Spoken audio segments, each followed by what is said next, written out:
എന്റെ സമയം എനിക്ക് എന്തെങ്കിലും സമയം കിട്ടുമ്പോൾ അത് മ്യൂസിക് കേൾക്കാനാണ് ഞാൻ ഉപയോഗിക്കാറ്. പാട്ട് കേൾക്കാനാണ് കൂടുതൽ ഉപയോഗിക്കാറ്. അത് വേറെ എൻജോയ്മെന്റ് ഒന്നും സിനിമ കാണും അങ്ങനെയൊക്കെ. TCU ആണ് കേട്ടോ. TCU ടൂറിസം കോർപ്പറേഷൻ യുണൈറ്റഡ് കേട്ടോ.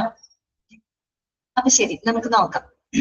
അപ്പൊ ഇനി നമ്മള് മെഡിക്കൽ എയർ കേട്ടോ, ക്ലാസ്സിലേക്ക് പോവാൻ നമുക്ക്. മെഡിക്കൽ എയർ എന്ന് പറയുമ്പോൾ പറഞ്ഞാൽ മനസ്സിലായല്ലോ. മെഡിക്കൽ എയർ എന്ന് പറയുമ്പോൾ നിങ്ങളുടെ മനസ്സിലേക്ക് വരേണ്ടത് കംപ്രസ്ഡ് എയർ ആണ്. അപ്പൊ അത് എന്തിനൊക്കെയാണ് ഉപയോഗിക്കുന്നതെന്ന് മനസ്സിലാക്കാം കേട്ടോ. മെഡിക്കൽ ഗ്യാസ് വിതരണം ചെയ്യുന്നതിന് വേണ്ടിയിട്ട് നമ്മൾ ഹോസ്പിറ്റലിൽ ഉപയോഗിക്കുന്ന കംപ്രസ്ഡ് എയറിനെ തന്നെയാണ് മെഡിക്കൽ എയർ എന്നതുകൊണ്ട് ഉദ്ദേശിക്കുന്നത് കേട്ടോ. ഓക്കെ. അപ്പൊ മെഡിക്കൽ എയർ എന്ന് പറയുമ്പോൾ 99.5% എന്തായിരിക്കും, പ്യൂരിഫൈഡ് ആയിരിക്കും. അതിനകത്ത് പാർട്ടിക്കിൾസോ മറ്റുള്ളതൊന്നും ഉണ്ടായിരിക്കില്ല. അതുകൊണ്ട് തന്നെ പിന്നെ അത് ഡ്രൈ ചെയ്തിട്ടാണ് നമ്മൾ പൈപ്പ് ലൈൻ സിസ്റ്റത്തിനകത്തേക്ക് കടത്തിവിടുന്നത്. ഓക്കെ, ഇത്രയാണ് അതിനകത്ത് പഠിക്കാനുള്ളത് കേട്ടോ. അടുത്തതാണ് രണ്ടാമത്തെ ഇതാണ് ഓക്സിജൻ. രണ്ടാമത്തെ എന്താണ്? ഓക്സിജൻ. ഓക്സിജനെ കുറിച്ച് പിന്നെ നമ്മൾ പറയേണ്ട കാര്യമില്ല. കാര്യം എന്താണ്? നമ്മുടെ ശ്വസനവാതകമാണ് അല്ലെ. ഓക്സിജൻ എന്ന് പറയുന്നത് നമ്മുടെ ശ്വസനവാതകമാണ്. അപ്പൊ നമുക്ക് വായിക്കാം എന്താണെന്നുള്ളത്. Oxygen A medical gas required in every health care setting and is used for resuscitation and inhalation therapy. എന്താണ് പറയുന്നത്? Oxygen A medical gas, underline ചെയ്തിരിക്കുക കേട്ടോ. Oxygen A medical gas required in every health care setting and is used for resuscitation and inhalation therapy. അതായത് നമ്മൾ ഈ പറയുന്ന നമ്മുടെ റീസസിറ്റേഷന് വേണ്ടിയിട്ട്, റീസസിറ്റേഷൻ എന്ന് പറഞ്ഞാൽ എന്താണ്? പുനരുജ്ജീവനം അല്ലെ, നമുക്കറിയാം. അതുപോലെ തന്നെ ഇൻഹേലേഷൻ തെറാപ്പി, ഇങ്ങനെയുള്ള ആവശ്യങ്ങൾക്കൊക്കെ വേണ്ടിയിട്ട് നമ്മുടെ ഹെൽത്ത് കെയർ സെറ്റിങ്ങിൽ ഉപയോഗിക്കുന്ന ഏറ്റവും പ്രധാനപ്പെട്ട ഒരു മെഡിക്കൽ ഗ്യാസ് ആണ് ഇതെന്ന് പറയുന്നത് ഓക്സിജൻ അല്ലെ. ഓക്സിജനെ കുറിച്ച് ഞാൻ കൂടുതൽ പറയേണ്ട കാര്യം നമുക്കറിയാം. ഓക്സിജൻ ഇല്ലാതെ നമുക്ക് ജീവിക്കാനേ പറ്റില്ല അല്ലെ. ഓക്കെ, അപ്പൊ നോക്കാം. It can be used for medical conditions like COPD, cyanosis, shock, severe hemorrhage, carbon monoxide poisoning, trauma, cardiovascular and respiratory arrest, resuscitation and life support. എന്തൊക്കെയാണ് പറയുന്നത്? എന്തൊക്കെ കണ്ടീഷൻസിനാണ് ഇത് ഉപയോഗിക്കുന്നത്? ഏതൊക്കെ സാഹചര്യങ്ങളാണ് നമ്മൾ ഓക്സിജൻ എന്ന് പറയുന്ന വാതകത്തിന്റെ ആവശ്യം നമുക്ക് വരുന്നത്? ഒന്ന് COPD അല്ലെ. COPD എന്താണെന്നുള്ളത് ഇത് ഞാൻ പറയേണ്ട ആവശ്യമില്ല, നമ്മൾ കുറെ പ്രാവശ്യം പറഞ്ഞതാണ് അല്ലെ. COPD എന്ന് പറഞ്ഞ എന്താണ്? ക്രോണിക് ഒബ്സ്ട്രക്റ്റീവ് പൾമണറി ഡിസീസ് അല്ലെ. ക്രോണിക് ഒബ്സ്ട്രക്റ്റീവ് പൾമണറി ഡിസീസ്, അത് നമുക്കറിയാം അല്ലെ. ശ്വാസകോശത്തിന് വരുന്ന വിട്ടുമാറാത്ത ശ്വാസകോശ അസുഖങ്ങളാണ് അല്ലെ COPD എന്ന് പറയുന്നത്. പ്രത്യേകിച്ച് നമ്മുടെ എന്താ പറയാ ബ്രോങ്കിയോൾസ്, അവിടേക്ക് പോകുന്ന ശ്വസന നാളികളൊക്കെ എന്ത് വരെയാണ്? ഇൻഫ്ലമേഷൻ വരെയാണ്, വീക്കം വരെയാണ് അല്ലെ. ചിലപ്പോൾ അത് മ്യൂക്കസ് കഫം വന്ന് നിറഞ്ഞിട്ടായിരിക്കാം. അപ്പൊ അവിടെ ഇൻഫ്ലമേഷൻ വരെയാണ്, വീക്കം വരെയാണ്. സ്വാഭാവികമായിട്ടും ആ ഒരു എന്താ പറയാ ശ്വസന നളികകളൊക്കെ നാരോ ആവാൻ തുടങ്ങും അല്ലെ. നാരോ ആവുമ്പോൾ എന്ത് ചെയ്യാൻ പറ്റില്ല, നല്ല രീതിയിൽ നമുക്ക് ബ്രീത്ത് ചെയ്യാനായിട്ട് പറ്റില്ല. ഷോർട്ട്നെസ് ഓഫ് ബ്രീത്ത് അല്ലെ, നമുക്ക് ബ്രീത്തിങ് ഡിഫിക്കൽട്ടീസ് ഒക്കെ അനുഭവപ്പെടാനായിട്ട് തുടങ്ങും അല്ലെ. അപ്പൊ അത്തരത്തിലുള്ള അവസ്ഥയാണ് COPD എന്ന് പറയുന്നത്. പിന്നെ എന്താണ്? സയാനോസിസ്. എന്താണ് സയാനോസിസ് എന്ന് പറഞ്ഞു കഴിഞ്ഞാല് ഈ സിവിയർ ആയിട്ട് COPD സിവിയർ ആയിട്ട് വരുമ്പോ ഒരു കണ്ടീഷനാണ് സയാനോസിസ് എന്ന് പറയുന്നത്. എന്ന് പറഞ്ഞു കഴിഞ്ഞാൽ നമുക്ക് നമ്മുടെ ഓക്സിജൻ അഭാവം മൂലം അല്ലെങ്കിൽ നമ്മുടെ ശരീരത്തിന്റെ ഭാഗങ്ങളിലേക്ക് ഓക്സിജൻ വേണ്ട രീതിയിൽ എത്താതെയൊക്കെ വരുന്ന സമയത്ത് നമ്മുടെ സ്കിന്നിൽ ഉണ്ടാകുന്ന ഒരു എന്താ പറയാ നീല നിറത്തില് ഒരു കളർ ചേഞ്ച് ഉണ്ടാവും. പ്രത്യേകിച്ച് നമ്മുടെ ചുണ്ടുകള്, നമ്മുടെ ഫിംഗേഴ്സ്, അതുപോലെ തന്നെ നമ്മുടെ സ്കിന്നിൽ മൊത്തം ഒരു നീല നിറത്തിലൊരു നിറവ്യത്യാസം അനുഭവപ്പെടാൻ തുടങ്ങും. കാര്യം ഓക്സിജന്റെ അഭാവം മൂലമാണ്. ആ ഒരു അവസ്ഥയെയാണ് നമ്മൾ സയാനോസിസ് എന്ന് പറയുന്നത്. സയാനോസിസ് എന്ന് പറയുന്നത്. പിന്നെ വരുന്നത് ഷോക്ക്. അറിയാലോ, വൈദ്യുതാഘാതമൊക്കെ ഇരിക്കുന്ന സമയത്ത് സ്വാഭാവികമായിട്ടും നമ്മുടെ ബ്ലഡ് ഫ്ലോ കുറയും.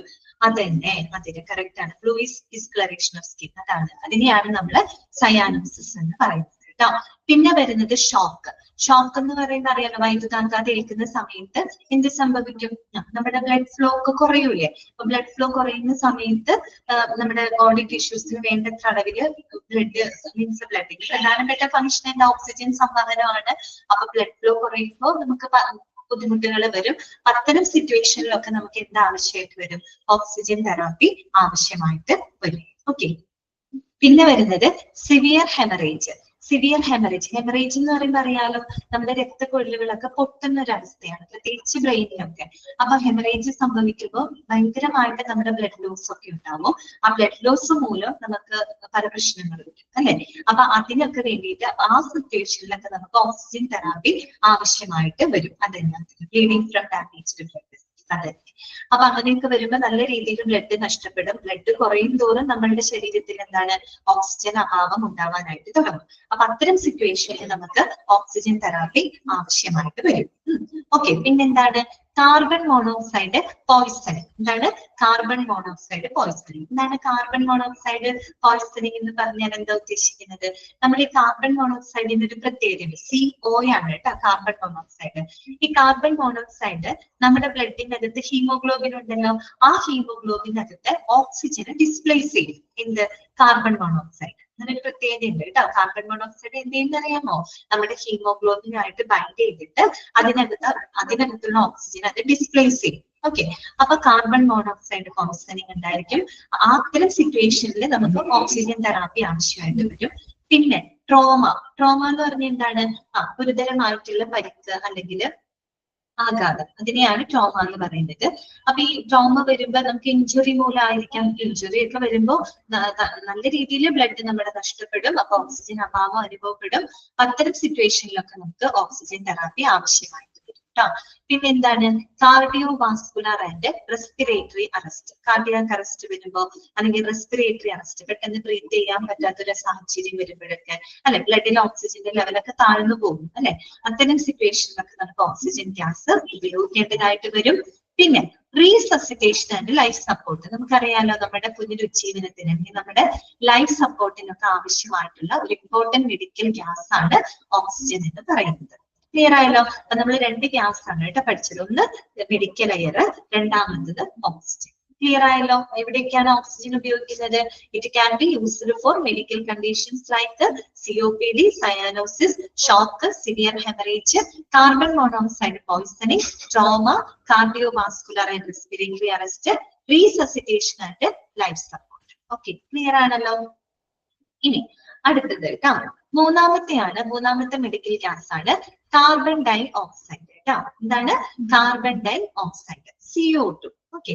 കാർബൺ ഡൈ ഓക്സൈഡ് എന്ന് കേൾക്കുമ്പോൾ നിങ്ങൾ ചിലപ്പോൾ വിചാരിക്കേഷില്ല, കാർബൺ ഡൈ ഓക്സൈഡ് പൊതുവെ നമ്മുടെ മനുഷ്യന് ഹാനികരമായിട്ടുള്ള ഒരു വാതകമാണല്ലോ, അവിടെ അതെങ്ങനെയാ മെഡിക്കൽ ഗ്യാസ് ആയിട്ട് ഉപയോഗിക്കുന്നതെന്ന് ചിലപ്പോ ചിന്തിക്കുന്നുണ്ടാവും അല്ലെ. ഓക്കെ. അങ്ങനെ ചിന്തിക്കേണ്ട, കാർബൺ ഡൈ ഓക്സൈഡ് ഉപയോഗിക്കുന്നുണ്ട്. എവിടെയാണ് ഉപയോഗിക്കുന്നത് എന്നുള്ളത് നമുക്ക് വായിക്കാം കേട്ടോ. Carbon dioxide is used for insufflating medical gas for the less invasive surgeries like paroscopy. Paroscopy ആവില്ല കേട്ടോ, ലാപ്രോസ്കോപ്പി ആവാനാണ് സാധ്യത. ഓക്കെ. പാരോസ്കോപ്പി തെറ്റല്ല കേട്ടോ. പാരോസ്കോപ്പി എന്ന് പറയുന്നത് എൻഡോസ്കോപ്പിയുടെ തന്നെ ഒരു സിനോണിം ആണ് കേട്ടോ. എൻഡോസ്കോപ്പി ഇല്ല, അതിന്റെ തന്നെ സമാനമായിട്ടുള്ള ഒരു വാക്ക് തന്നെയാണ് പാരോസ്കോപ്പി എന്ന് പറയുന്നത്. Paroscopy, arthroscopy, endoscopy and cryotherapy as well as for respiratory stimulation during and after anesthesia. എന്താണ് പറയുന്നത്? അതായത് കാർബൺ ഡൈ ഓക്സൈഡ് പ്രധാനമായിട്ട് എന്തിനാണ് ഉപയോഗിക്കുന്നത് അറിയാമോ? ഇൻസുഫ്ലേഷൻ ആണ് ഉപയോഗിക്കുന്നത് കേട്ടോ. ഇൻസുഫ്ലേറ്റിംഗ് മെഡിക്കൽ ഗ്യാസ്. ഇൻസുഫ്ലേറ്റ് ചെയ്യാന്ന് പറഞ്ഞ എന്താണ്? ഊതി വീർപ്പിക്കാന്നുള്ള അർത്ഥമാണ്. ഇൻഫ്ലേറ്റ് ചെയ്യാം, ഊതി വീർപ്പിക്കാന്നുള്ള അർത്ഥമാണ്. പ്രത്യേകിച്ച് നമ്മൾ ലെസ് ഇൻവെസീവ് ആയിട്ടുള്ള സർജറീസ്. ലെസ് ഇൻവെസീവ് എന്ന് പറഞ്ഞ എന്താണ്? നമുക്ക് വലിയ തരത്തിൽ വലിയ രീതിയിൽ കീറുക, മുറിക്കോ അങ്ങനെയൊന്നും ചെയ്യുന്നില്ല. ലെസ് ഇൻവെസീവ് ആയിട്ട് ചെയ്യുന്ന ചില സർജറീസ്. എക്സാമ്പിൾ നമുക്ക് പറയുകയാണെങ്കിൽ എൻഡോസ്കോപ്പി പറയാം, ലാപ്രോസ്കോപ്പി ഒക്കെ നമുക്ക് പറയാം അല്ലെ. താക്കോൽ ദ്വാര ശസ്ത്രക്രിയ, അതിലെന്ന് പറയുമ്പോൾ ചെറിയൊരു എന്താ പറയാ, ലെസ് ഇൻവെസീവ് ആയിട്ടുള്ള സർജറിയാണ്. അപ്പൊ ഇത്തരം സർജറികൾ ചെയ്യുന്ന സമയത്ത് അതിന് ഉൾഭാഗം എന്താ പറയാ, ഇൻഫ്ലേറ്റ് ചെയ്യാനായിട്ട്, അതായത് ആ ഒരു ഇപ്പൊ നമ്മൾ അബ്ഡോമിനൽ കാവിറ്റിയിലൊക്കെ നമ്മളിപ്പം ലാപ്രോസ്കോപ്പി ചെയ്യാന്ന് വിചാരിക്കുക, അതായത് താക്കോൽദ്വാര ശസ്ത്രക്രിയ ഉണ്ടല്ലോ, അത് ചെയ്യുന്ന സമയത്ത് ഈ കാർബൺ ഡൈ ഓക്സൈഡ് ഗ്യാസ് ഉപയോഗിച്ചിട്ടാണ് ആ കാവിറ്റീനെ നമ്മൾ എന്ത് ചെയ്യാണ്, വലുതാക്കുന്നത്. വെച്ചാൽ അതിന്റെ ഉൾഭാഗം നമ്മൾ ഇങ്ങനെ ഊതി വീർപ്പിക്കുന്നതിന് വേണ്ടിയിട്ടാണ് നമ്മൾ ഈ ഗ്യാസ് പ്രയോജനപ്പെടുത്തുന്നത്. ഇൻസുഫ്ലേറ്റ് ചെയ്യാന്നാണ് പറയാ. അപ്പൊ എന്താന്ന് വെച്ചാൽ സർജനെ വളരെ കൃത്യമായിട്ട് അതിന്റെ ഉൾഭാഗം നല്ല രീതിയിൽ വിസിബിൾ ആക്കാൻ വേണ്ടിയിട്ട് ആ ഒരു അബ്ഡോമിനൽ ക്യാവിറ്റി ഇങ്ങനെ ഇൻഫ്ലേറ്റ് ചെയ്ത് കാണിക്കാനായിട്ട്. കാരണം അതിന്റെ ഉള്ളിൽ നമ്മൾ സർജിക്കൽ പ്രൊസീജിയർ ഒക്കെ ചെയ്യുമ്പോൾ സർജൻ അതിന്റെ ഉൾഭാഗമൊക്കെ നല്ല ഇതായിട്ട് കാണണം. ഓക്കെ, നല്ല രീതിയിൽ വിസിബിൾ ആവണം. അതിന് വേണ്ടിയിട്ട് അബ്ഡോമിനൽ ക്യാവിറ്റി ഒക്കെ ഒന്ന് ഇൻഫ്ലേറ്റ് ചെയ്യുന്നതിന് വേണ്ടിയിട്ട്, അത് തന്നെയാണ് ഇൻസുഫ്ലേറ്റ് ചെയ്യാന്ന് പറയാം. അതിന് വേണ്ടിയിട്ട് ഉപയോഗിക്കുന്ന മെഡിക്കൽ ഗ്യാസ് ആണ് കാർബൺ ഡയോക്സൈഡ് പറയുന്നത്. അതായത് നമുക്കറിയാം കാർബൺ ഡയോക്സൈഡ് പൊതുവെ മനുഷ്യന് എന്താ പറയാ ഹാനികരമായിട്ടുള്ള, നമുക്ക് ശ്വസിക്കാനൊന്നും പറ്റുന്നതല്ല. പക്ഷെ ഈ ഒരു പർപ്പസിന് വേണ്ടിയിട്ട് ഉപയോഗിക്കുന്നത്. മനസ്സിലായോ? അതാണ് പറയുന്നത് ലെസ് ഇൻവെസീവ് ആയിട്ടുള്ള സർജറി ലൈക്ക് പാരോസ്കോപ്പി. പാരോസ്കോപ്പി എന്ന് പറഞ്ഞാൽ എൻഡോസ്കോപ്പിയുടെ തന്നെ ഒരു സിനോണിമാണ് കേട്ടോ പാരോസ്കോപ്പി എന്ന് പറയുന്നത്. പിന്നെന്താണ് ആർത്രോസ്കോപ്പി. ആർത്രൈറ്റിസ് നിങ്ങൾ കേട്ടിട്ടില്ലേ? സന്ധിവാദം, ആർത്രൈറ്റിസ്. അപ്പൊ ആർത്രോസ്കോപ്പി എന്ന് പറഞ്ഞാൽ എന്തായിരിക്കും? സന്ധികൾക്ക് ഉണ്ടാവുന്ന ചില ഇഞ്ചുറീസ്, ഓക്കെ, ജോയിന്റുമായിട്ട് റിലേറ്റ് ആവുന്ന ചില മെഡിക്കൽ കണ്ടീഷൻസ് ഒക്കെ വരാം. അപ്പൊ അത്തരം സർജറികളിൽ ആർത്രോസ്കോപ്പി. പിന്നെ എൻഡോസ്കോപ്പി. പിന്നെ നമുക്കറിയാമോ, നമ്മൾ ചെറിയൊരു കത്തീറ്റർ അല്ലെ, ലൈറ്റും ക്യാമറയൊക്കെ ഉള്ള ഒരു കത്തീറ്റർ അകത്തേക്ക് കയറ്റി വിട്ടിട്ട് ചെയ്യുന്ന എന്താ വിഷ്വലൈസ് ചെയ്യാനായിട്ട് ഉപയോഗിക്കുന്ന ഒരു മെത്തേഡാണ് എൻഡോസ്കോപ്പി. അതിനകത്ത് അതുപോലെ തന്നെ ക്രയോതെറാപ്പി അല്ലെങ്കിൽ ക്രയോജനിക് സർജറി എന്നൊക്കെ പറയാം.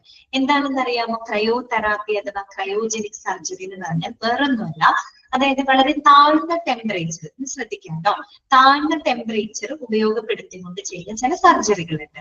പ്രത്യേകിച്ച് നമ്മൾ അബ്നോർമൽ ആയിട്ടുള്ള ടിഷ്യൂ റിമൂവ് ചെയ്യുക, അതായത് ക്യാൻസർ സെല്ലുകളൊക്കെ ഉണ്ടല്ലോ, അതൊക്കെ റിമൂവ് ചെയ്യുന്നതിന് വേണ്ടിയിട്ട് വളരെ താഴ്ന്ന ടെമ്പറേച്ചർ ഉപയോഗപ്പെടുത്തുന്ന ചില സർജറികളുണ്ട്. പ്രത്യേകിച്ച് ക്യാൻസറിന് വേണ്ടിയിട്ടാണ് ഇത് ഉപയോഗിക്കുന്നത് കേട്ടോ. അതായത് ക്യാൻസർ സെല്ലുകളെ റിമൂവ് ചെയ്യാനായിട്ട്, അല്ലെങ്കിൽ ചില അബ്നോർമൽ ടിഷ്യൂസിനൊക്കെ റിമൂവ് ചെയ്യുന്നതിനൊക്കെ വേണ്ടിയിട്ട് വളരെയധികം താഴ്ന്ന ടെമ്പറേച്ചർ ഉപയോഗപ്പെടുത്തുന്ന ഒരു സർജിക്കൽ പ്രൊസീജിയറാണ് ക്രയോ സർജറി എന്ന് പറയുന്നത് കേട്ടോ.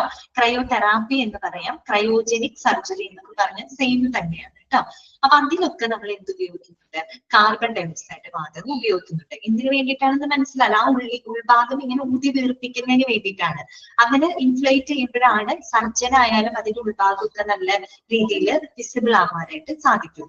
അപ്പൊ അതിന് വേണ്ടിയിട്ടാണ് കാർബൺ ഡയോക്സൈഡ് വാതകം ഉപയോഗപ്പെടുത്തുന്നത്. പിന്നെ എന്തിനൊക്കെ ഉപയോഗിക്കുന്നുണ്ട്?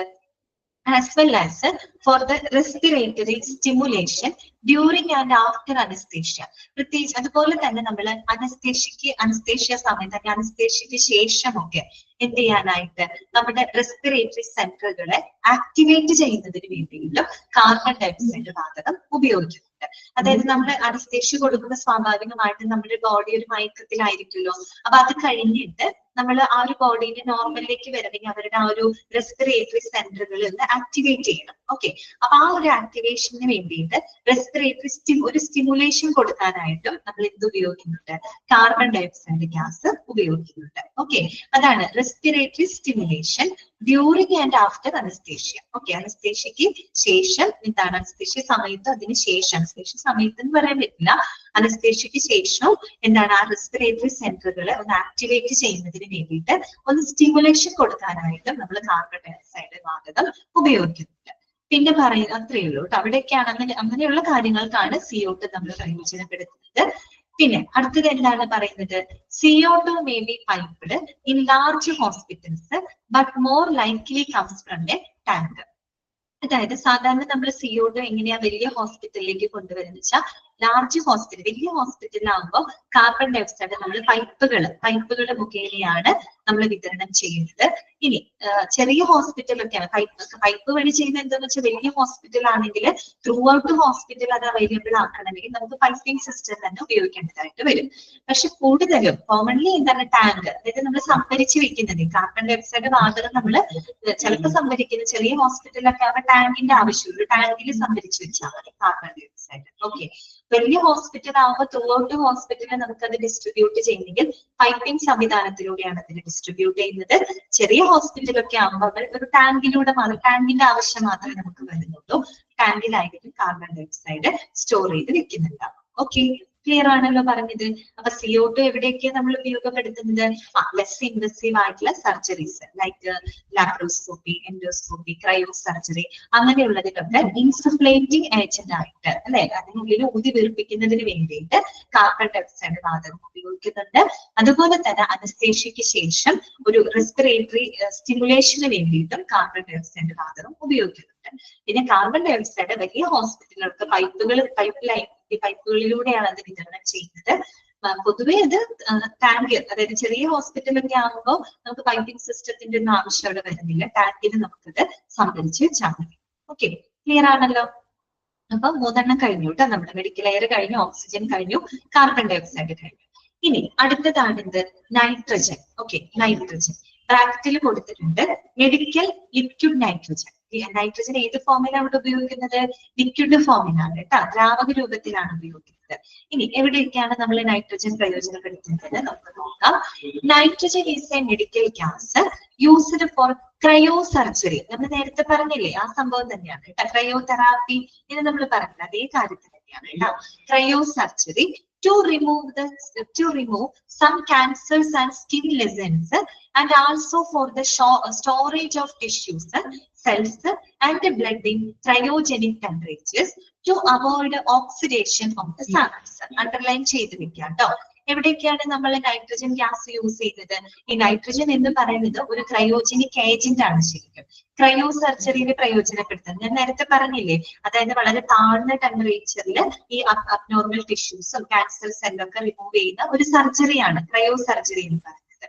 അപ്പൊ അവിടെ ഉപയോഗിക്കുന്നുണ്ട് നൈട്രജൻ ഗ്യാസ്, ഒരു എന്താ പറയാ ക്രയോജനിക് ഏജന്റ് ആയിട്ട് ഉപയോഗിക്കുന്നു കേട്ടോ.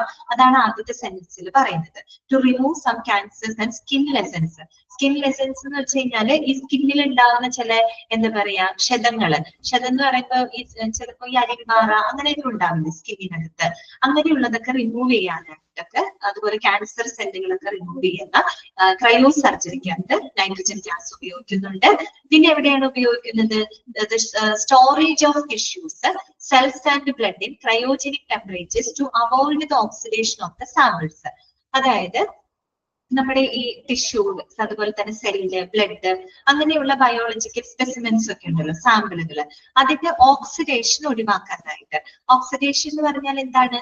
അത് വായുവായിട്ട് സമ്പർക്കത്തിൽ വരുമ്പോൾ, വായുവിന് ഓക്സിജനുമായിട്ട് പ്രവർത്തിക്കുമ്പോൾ അവിടെ കുറെ കെമിക്കൽ റിയാക്ഷൻ നടക്കും. അപ്പൊ ഈ സാമ്പിളുകളിലൊക്കെ പല വ്യത്യാസങ്ങളും വ്യതിയാനങ്ങളും ഒക്കെ വരും. അപ്പൊ അത്തരത്തിലുള്ള ഓക്സിഡേഷൻ ഒഴിവാക്കിക്കൊണ്ട് ഈ ഒരു ക്രയോജനിക് ടെമ്പറേച്ചർ എന്ന് പറഞ്ഞാൽ ഞാൻ പറഞ്ഞു വളരെ താഴ്ന്ന ടെമ്പറേച്ചർ ആണ്. ആ ഒരു ക്രയോജനിക് ടെമ്പറേച്ചറിനകത്ത് ഈ പറയുന്ന ടിഷ്യൂകളെ, സെല്ലിനെയും ബ്ലഡ് പോലെയുള്ള സാമ്പിൾസിനെയൊക്കെ സ്റ്റോർ ചെയ്യുന്നതിന് വേണ്ടിയിട്ടും നമ്മൾ എന്ത് ഗ്യാസ് യൂസ് ചെയ്യുന്നുണ്ട്? നൈട്രജൻ ഗ്യാസ് പ്രയോജനപ്പെടുത്തുന്നത്. മനസ്സിലായോ എവിടേക്കാന്നുള്ളത്? പിന്നെ അടുത്തത് നോക്കൂ. It can also be used as a part of the medical gas mixture for the lung function test. അതോടൊപ്പം തന്നെ നമ്മൾ ശ്വാസകോശ പരിശോധനകളൊക്കെ ചെയ്യില്ലേ, അപ്പൊ അതിനകത്ത് ഉപയോഗിക്കുന്ന വാതക മിശ്രിതങ്ങളുടെ ഭാഗമായിട്ടും എന്ത് ഉപയോഗിക്കുന്നുണ്ട്? നൈട്രജൻ ഗ്യാസ് ഉപയോഗിക്കുന്നുണ്ട്. ഓക്കെ, അപ്പൊ 3 പോയിന്റ് ആണ് നമ്മൾ പറഞ്ഞത്. ഇനി വേറൊരു പോയിന്റ് കൂടി ഉള്ളത്, nitrogen as a gas is used to power tools in places where they do not have instrumented air. അതായത് ഇപ്പൊ വായു ഇല്ലാത്ത സ്ഥലത്ത് നമ്മൾ ഈ പറയുന്ന ചില ഇൻസ്ട്രുമെന്റുകളെ പവർ ചെയ്യിക്കാനായിട്ട്, അതായത് അതിന്റെ ഒരു സോഴ്സ് ഓഫ് എനർജി ആയിട്ട് ഉപയോഗിക്കുന്നുണ്ട് എന്ത്? Nitrogen gas. ഓക്കെ, ക്ലിയർ ആയല്ലോ? അവിടെ മുതൽ ഓക്സിഡേഷൻ ഓഫ് ദ സാമ്പിൾ വരെ. അത് മാത്രമല്ല, സാമ്പിൾ കഴിഞ്ഞിട്ട് ഇത്രയും ഭാഗം കൂടി ഉണ്ട് കേട്ടോ, ഇൻസ്ട്രുമെന്റ് എയർ വരെ ഉണ്ട് കേട്ടോ. അവിടെ വരെ നൈട്രജന്റെ ഉപയോഗമാണ് അവിടെ എഴുതിയത് കേട്ടോ.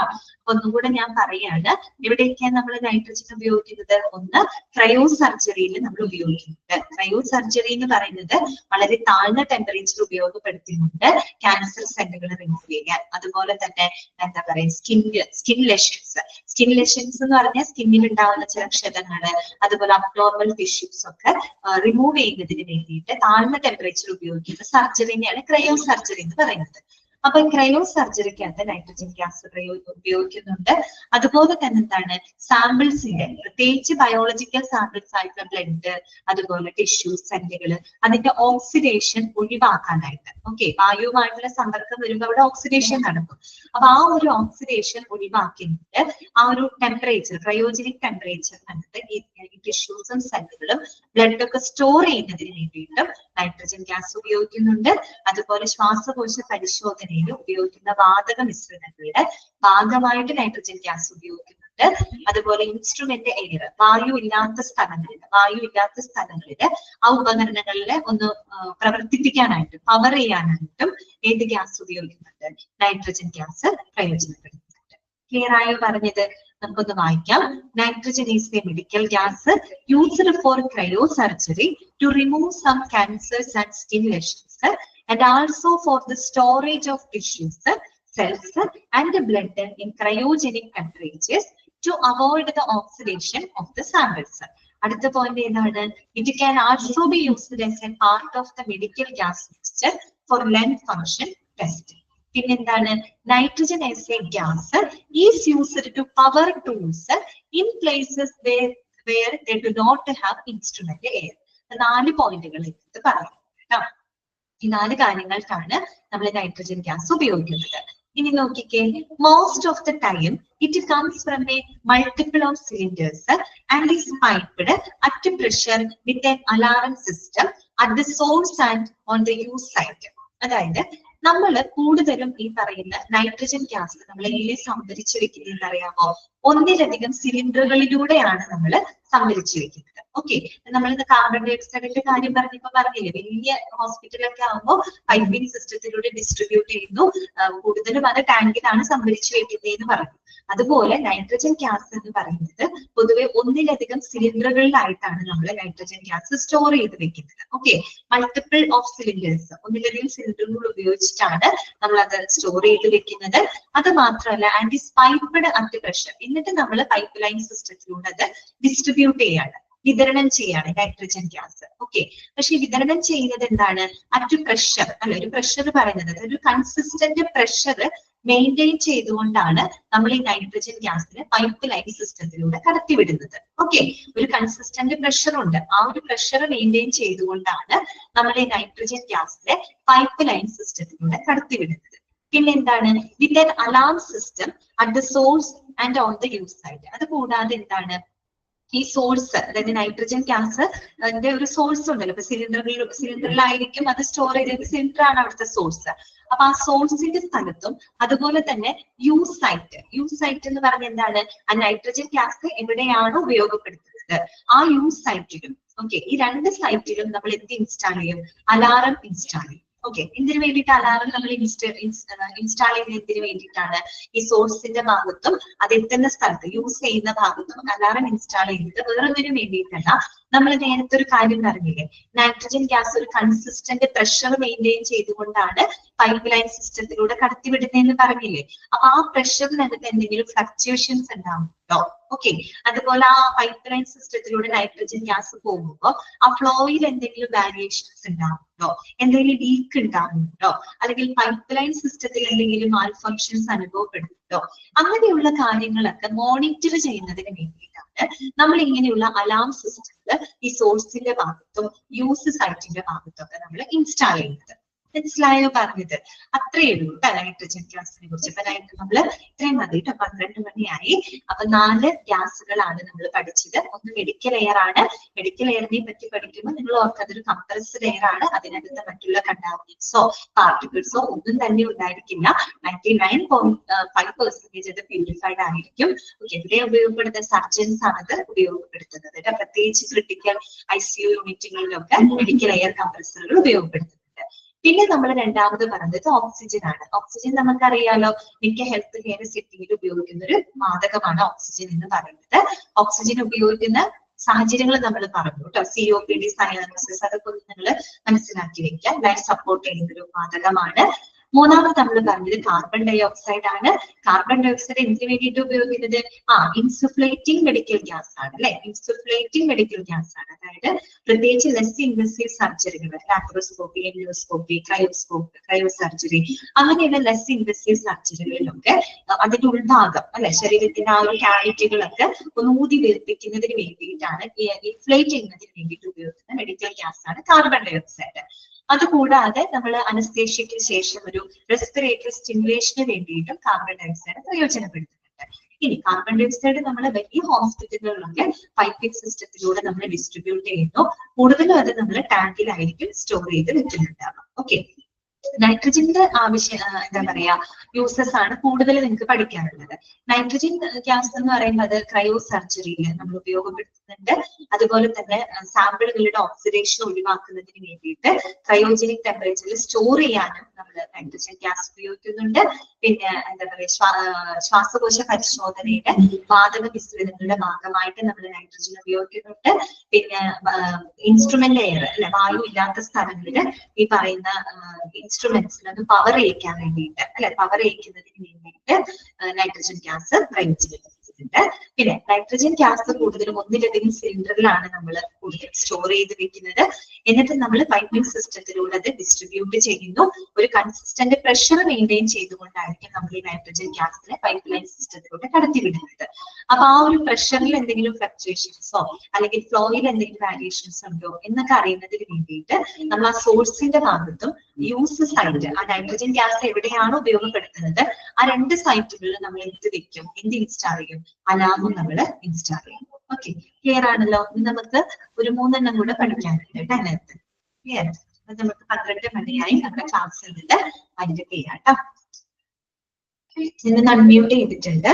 എന്തെങ്കിലും ഡൗട്ട് ഉണ്ടെങ്കിൽ ചോദിക്കാം കേട്ടോ. ഇന്നത്തെ ക്ലാസ്സിൽ നിങ്ങൾക്ക് എന്തെങ്കിലും ഡൗട്ട് ഉണ്ടെങ്കിൽ ചോദിക്കാം. ഓക്കെ, പ്രശ്നമൊന്നുമില്ല. അപ്പൊ നിങ്ങൾക്ക് എല്ലാവർക്കും ഹാപ്പി ന്യൂ ഇയർ കേട്ടോ. നല്ലൊരു വർഷം നിങ്ങൾക്ക് ആശംസിക്കാം കേട്ടോ. അപ്പൊ നമുക്ക് ഇന്നത്തെ class wind up. Okay, thank you.